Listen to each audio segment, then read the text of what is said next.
Yes guys, ayun po ang aming gulay. Talong po, masarap po yan. Sa tuntot ang talong.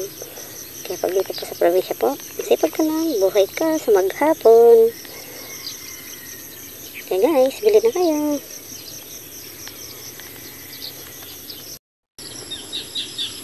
Yan po ang mga good po, ganito po, malalaki po. Kasi po wala siyang butas.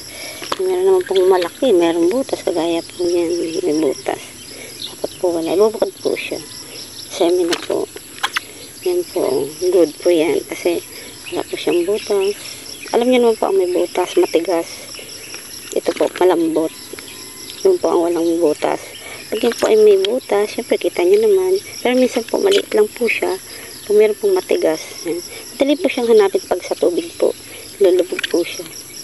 Sa tubig, madali po makita ang butas. Kaya guys, yan po ang talong. Tortang talong, sarap po yan.